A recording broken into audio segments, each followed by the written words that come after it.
से startup world का कुछ की टर्म्स के बारे में बात करेंगे।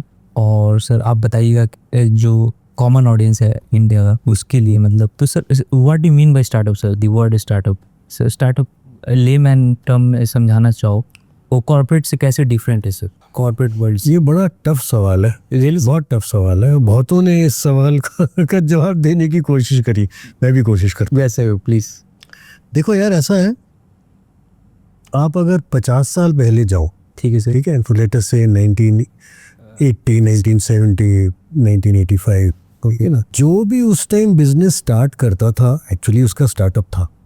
अच्छा उस टाइम धीरू भाई अंबानी ने जब वो विमल शूटिंग शुरू किए, स्टार्टअप ही था यार। या अब जाके वो रिलायंस बन गया, बट उस टाइम तो स्टार्टअप था। जमशेदजी टाटा ने जब अपना काम शुरू किया वो भी स्टार्टअप ही था। तो हर धंधा जब आप शुरू करो एक्चुअली स्टार्टअप होता है, हर धंधा जब आप शुरू करोगे, क्योंकि आप जब आप शुरू करोगे आप छोटे साइज के हो, धीरे धीरे आप बढ़ोगे। लेकिन एक डिफरेंस है अब, इसीलिए अब स्टार्टअप की डेफिनेशन थोड़ी चेंज हो गई है। रफली आप समझो 1995 2000 के बीच में, ठीक है ना, इंटरनेट आया था। ठीक है।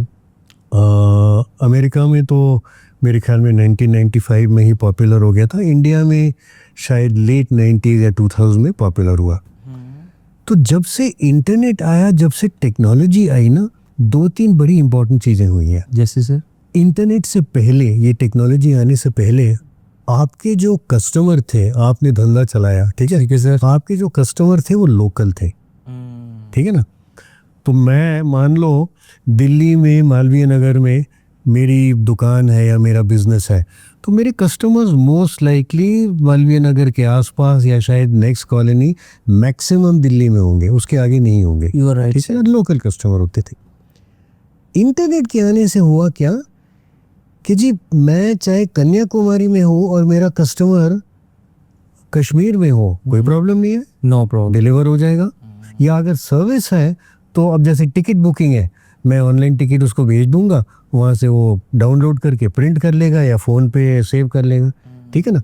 तो इंटरनेट के आने से, टेक्नोलॉजी के आने से एक बड़ी इम्पॉर्टेंट चीज़ है जो हम लोग हमेशा बोलते हैं, हम ये कहते हैं ज्योग्राफी हैज़ बिकम हिस्ट्री। अच्छा, ठीक है, और ये आपके जो व्यूअर्स हैं उनको याद रखना चाहिए।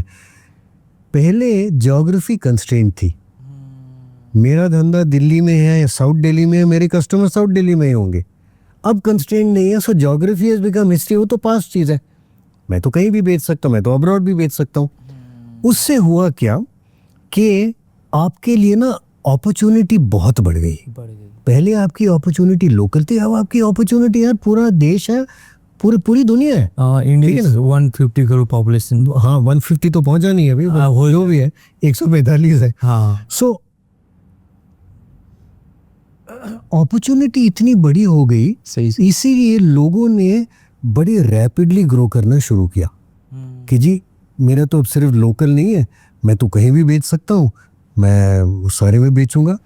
जोमेटो ने किया, फ्लिपकार्ट ने किया, उस टाइम में नौकरी ने किया, मतलब इंटरनेट बेस्ड जिन बिजनेसेस ने इंटरनेट को यूज़ किया। ठीक है, अब हुआ क्या कि भाई जो लोग बड़े हो रहे थे वो बड़े होते गए, क्योंकि उनका ब्रांड बन रहा था, उनके कस्टमर्स आ रहे थे, और जिसको हम कहते हैं ना इकोनॉमीज ऑफ स्केल, वो भी हो गया।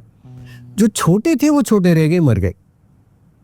ठीक है, तो अब उस टाइम के बाद, मतलब इंटरनेट के आने के बाद, स्टार्टअप जो है ना, it is not only a business which is just started, it is a business which is started and is growing rapidly using technology. तो आज की डेफिनेशन में मैं कहूँगा स्टार्टअप वो है जो टेक्नोलॉजी यूज़ कर रहा है, इंटरनेट कर रहा है, एआई कर रहा है, बहुत सारी टेक्नोलॉजी है, टेक्नोलॉजी यूज़ कर रहा है, रैपिडली ग्रो कर रहा है, रैपिडली स्केल कर रहा है, वो आज की डेफिनेशन में सही स्टार्टअप माना जाएगा। अगर किसी ने किराने की दुकान शुरू करी आज की डेट में, वो स्टार्टअप नहीं माना जाएगा। 40 साल पहले वो स्टार्टअप था, पर आज की डेट में नहीं है, और ये चेंज हुआ है। स्टार्टअप करने के लिए सर फाइनेंस कितना चाहिए, मतलब फाइनेंस का कितना रोल है? यार देखो, आइडिया डोमिनेट्स और फाइनेंस डोमिनेट्स। यार ये ना तुम यार बड़े टेढ़े सवाल पूछ रहे हो। रियली देखो बस ऐसा है, एक मैं एडवाइस देना चाहता हूँ, ठीक है सर। जो आपके फाउंडर्स इसको देख रहे हैं, जो फाउंडर्स बनना चाहते हैं वो देख रहे हैं। या सर। यार प्रॉब्लम इसमें पता क्या है? हाँ। प्रॉब्लम ये है, जैसे ही स्टार्टअप का नाम आता है उसके साथ फंडिंग जुड़ जाती है। इससे सिनोनिम हो चुका है। या ये गलत है यार। गलत। देखो, आपने धंधा चलाना है कि आपने फंड रेज करने, आप डिसाइड कर लो। अनफॉर्चुनेटली हमारी जो मीडिया है, चाहे टेलीविजन है, यूट्यूब है, आपका प्रिंट है, या सर। सारा का सारा ना, यार इसने ना $22 बिलियन वैल्यूएशन पे पैसा रेज किया। अच्छा, अरे ये तो सिर्फ यार $50 बिलियन पहुंचा है, इसने सिर्फ सीरीज ए रेज किया, सीरीज सी नहीं रेज किया, ये बड़ा छोटा है यार। तो अनफॉर्चुनेटली स्टार्टअप की सक्सेस जो है, it is become how much funding you raised at what valuation. ये टोटली गलत है। गलत है। बॉस, आपका फोकस धंधे में होना चाहिए। हाँ, अगर उस धंधे के लिए पैसा चाहिए, अगर उसके लिए फंडिंग चाहिए तो रेज करो। लेकिन हुआ ये है कि उनका फोकस ही शिफ्ट हो गया कि जी हमको पैसा रेज करना। मैं आपको एग्जांपल देता हूँ। ठीक है सर। सो द अर्निकॉन्स, इसमें ना मैंने 4 कंपनीज के बारे में लिखा है। या और ये चारों कंपनीज जो है यूनिकॉर्न्स है एंड प्रॉफिटेबल है। ओके। ठीक है। और ये चारों कंपनीज है नौकरी, जीरोधा, ड्रीम11 और Zoho. Yes, we will talk on all four. हाँ, इन डिटेल। Yeah. बट इसमें एक चीज मैं बोलना चाहता हूँ, इसमें 2 ऐसी कंपनीज हैं, जोहो और जीरोधा। जोहो जो है 1998 में, शायद 96 में शुरू हुआ था, मतलब अब ऑलमोस्ट 30 साल हो गए। ठीक है सर। ठीक है। दुनिया भर में अपनी कैटेगरी में लीडर है जो जोहो। ठीक है। वो SaaS बेस्ड सॉफ्टवेयर बनाते हैं। या सर। जीरोधा पिछले साल तक स्टॉक मार्केट में लीडर थे। ठीक है। ओके। अब वो नंबर 2 है, Yeah. बट पिछले साल तक लीडर थे। दोनों ने कभी पैसा रेज नहीं किया, कभी नहीं रेज किया, रेज ही नहीं किया। रेज ही नहीं, कभी नहीं रेज किया। एंड इसका जो फाउंडर है ना, नितिन कामत, ये जीरोधा का, इसने बड़ी इंटरेस्टिंग चीज कही, वो भी आई थिंक आपके जो व्यूअर्स हैं उनको याद रखना चाहिए। Yes sir. उसने कहा, we did not take money so we had to make money. ये प्रॉब्लम हो गई है यार, मैं पैसा कहाँ से लूँ यार, वो इन्वेस्टर है, चलो यार पड़ जाओ उसके पीछे, पैसा लो। अच्छा, वैल्यूएशन नहीं दे रहा सर, और वैल्यूएशन दे दो, कोई बात नहीं, पैसा लो, नेक्स्ट के पास जाओ, सर अब आप बढ़ा दो वैल्यूएशन। तो फोकस शिफ्ट हो गया लोगों का फंडिंग में। फोकस हैज टू बी, भाई आपको प्रॉफिटेबल धंधा कैसे चलाना है, या सर। वो फोकस होना चाहिए, नहीं तो धंधा है ही नहीं। और बल्कि ये भी जो है ना, ये ड्रीम11 का जो फाउंडर है, ड्रीम हर्ष जैन, मारवाड़ी फैमिली से है। ठीक। ही सेज यार हमारे यहाँ कोई वैल्यूएशन वगैरह नहीं होता है, हमारी फैमिलीज में होता है धंधा। और धंधा मतलब end of the day, end of the month पैसा अंदर आ रहा है कि नहीं, अगर नहीं आ रहा है तो धंधा नहीं चल रहा है। धंधा ही नहीं है वो। सो ये अनफॉर्चुनेट बात है कि फाउंडर्स की थिंकिंग ऐसी हो गई है कि यार स्टार्टअप चलाना और फंडिंग रेज करना बिल्कुल मिक्स हो गए हैं। फंडिंग अलग चीज़ है, अगर आपको पैसा चाहिए और ज़रूरी है तो रेज करो, कोई बात नहीं। अगर नहीं है तो मत रेज करो किसी भी हालत में, धंधे पे फोकस करो, वैल्यूएशन पे मत फोकस करो।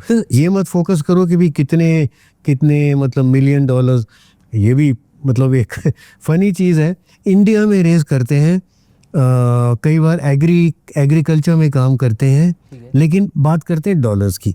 ये यार सारा तब तमाशा है, तमाशा लगता है। हाँ बिल्कुल यार। और ट्रम्प को बोलने दो डॉलर्स के बारे में, है तुम क्यों बोल रहे हो? Why you are talking I know. Dollar? Startup में कब प्रॉफिट एक्सपेक्ट करना चाहिए? फर्स्ट मंथ से, 6 मंथ से, कब करना चाहिए? मतलब देखो यार, ऐसा है, ये डिपेंड करता है किस टाइप का स्टार्टअप है। ठीक है सर। ठीक है ना।